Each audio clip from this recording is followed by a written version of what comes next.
I'm Deanna, your host. Welcome to Successful Money Management. During this podcast, we'll cover three major topics. First, we'll learn how to identify personal finance goals and set up a workable budget. Next, we'll discuss financial habits that it pays to acquire. And finally, we'll examine spending and saving strategies that can help you achieve financial freedom and security for years to come. So let's begin. Having a financial plan is important because it can help you gain financial stability even in uncertain times. It also provides a blueprint for attaining vital objectives like affording college or buying a home that ultimately improve and enhance your life.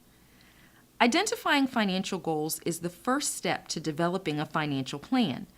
Think about what you want out of life. Also, consider where you want to be in 5, 10, or even 20 years. Then write down goals based on this assessment. Once that's done, come up with a plan for making these ideas a reality. Financial goals are generally broken into three major categories: short-term, intermediate, and long-term. Short-term goals are those that can be accomplished within a year. For example, buying an appliance or taking a vacation. Intermediate goals are those that require 1 to 3 years to attain, like saving up for a car. Long-term goals take even longer because they require a larger investment. This might include saving for a home, for your children's college education, or even for retirement. When setting goals, focus on what matters, choose carefully, and think in terms of practical results. To test if a goal is worth working toward, think SMART. Is it specific, measurable, attainable, realistic, and time-bound? Also, put some thought into how you'll achieve it. Start by listing the amount of money you'll need to reach the goal. Then consider how much time is needed to obtain this amount. Finally, develop a workable plan of action.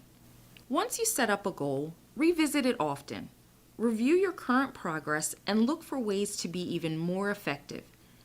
If obstacles arise along the way, don't give up. Patience, flexibility, and persistence ultimately yield big results. A personal budget is another vital financial tool. It can help you plan more effectively so that you don't waste money. If you haven't already set one up, it's really pretty simple.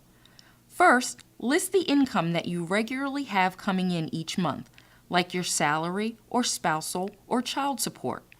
Also, include intermittent income, such as money you expect from commissions, bonuses, tips, overtime, or tax adjustments. Next, add up your ongoing expenses.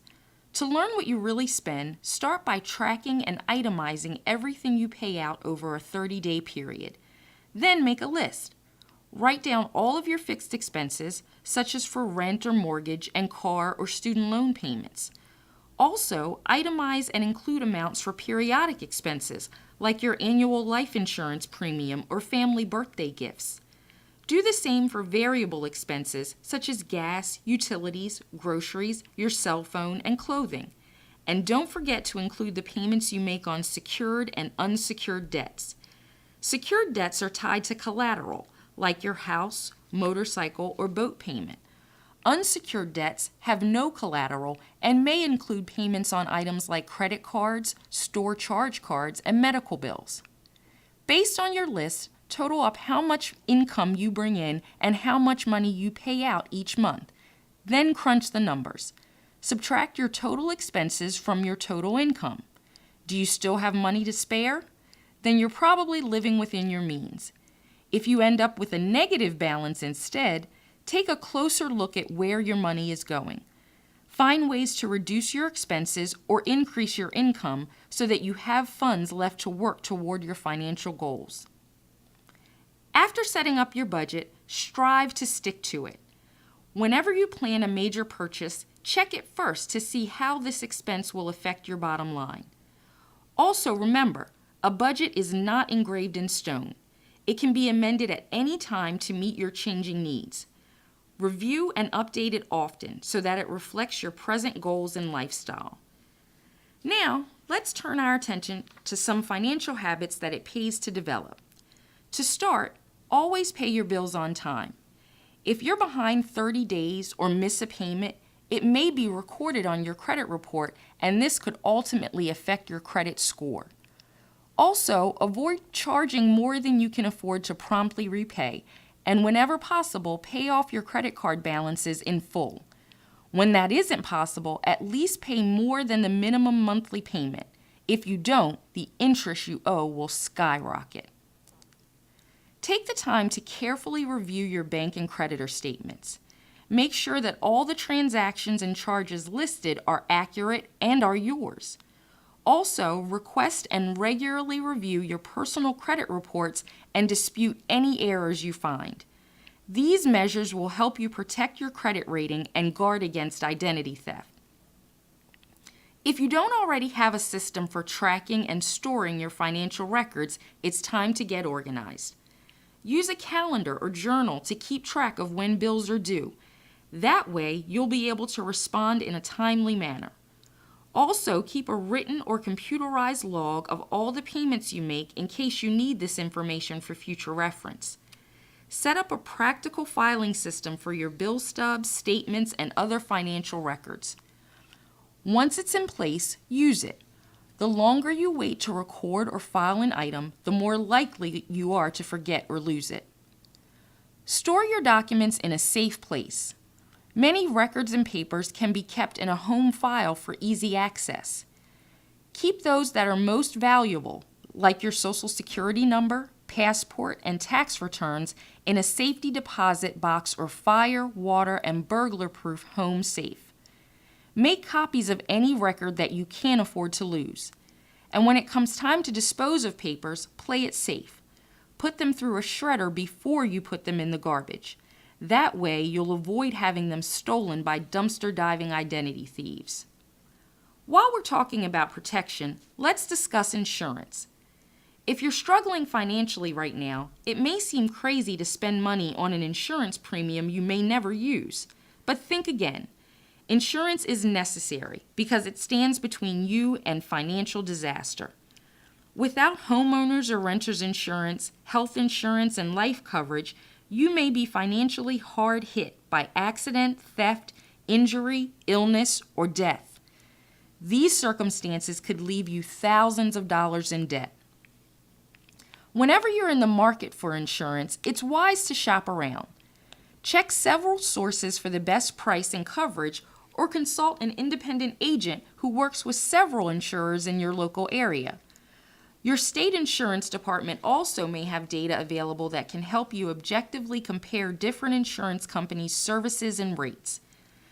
The financial habits that you practice or ignore will have a profound effect on your quality of life, and the financial choices that you make will ultimately help determine how financially secure you are. This is particularly true when it comes to spending and saving. Spending within your means is vital because each time you overspend, it leaves you with less money in reserve and less funds for accomplishing your financial goals.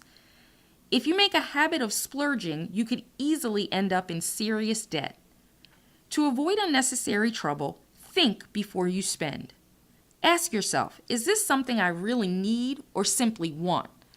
Also consider, is this something I can truly afford? Then make your purchase decision based on your answers to these questions. Reducing your costs by even a small amount can yield big results. For example, if you forego buying a coffee each morning at work, you could save as much as $25 a week, leaving you with more than $1,000 to put towards savings or financial goals at the end of the year. Having savings is critical to your financial stability. It's important to build an emergency fund for use when unexpected expenses arise. That way, if the car breaks down or the air conditioner goes out, you won't have to max out your credit card or go without. Emergency savings also helps you weather economic uncertainties. Experts often recommend that you have 3 to 6 months of income set aside in case you lose your job or experience a health setback. And savings makes the difference between living on edge and living well. Long-term savings make it possible to pay for future needs, like paying for your child's education or retirement. If you aren't in the habit of saving, begin by putting away a small amount each month. Only increase the amount you contribute as you can afford. As your income grows, avoid wasting it on unnecessary luxuries. Pay yourself first. Have a certain amount taken directly out of your paycheck and placed into a savings account instead. This system is easy and painless. Given you never really see the money, you never really miss it. Also, take advantage of savings opportunities at work. Some employers offer 401k or 403b plans. These programs allow you to contribute up to a certain amount each year towards saving for your retirement. The money you set aside is placed in an investment fund where it grows tax-deferred. This means you aren't taxed until you actually use it. In some cases, your employer may even match a portion of the money you contribute each year, giving you an even larger fund than you'd have on your own. 401k and 403b retirement plans encourage you to save because you can't draw on them until you're 59 and a half years of age without incurring a penalty fee. Paying into one now will help provide you with financial security down the road. Whether you use this type of plan or invest on your own, seek advice from a qualified financial planner. As you can see, successful money management requires patience, discipline, and diligence. Resist the temptation to overspend or slack off. Stay focused and remember, you're in charge of your own financial destiny. The better financial habits you develop now and the more effort you place into planning and making good choices, the more likely you are to realize your financial goals.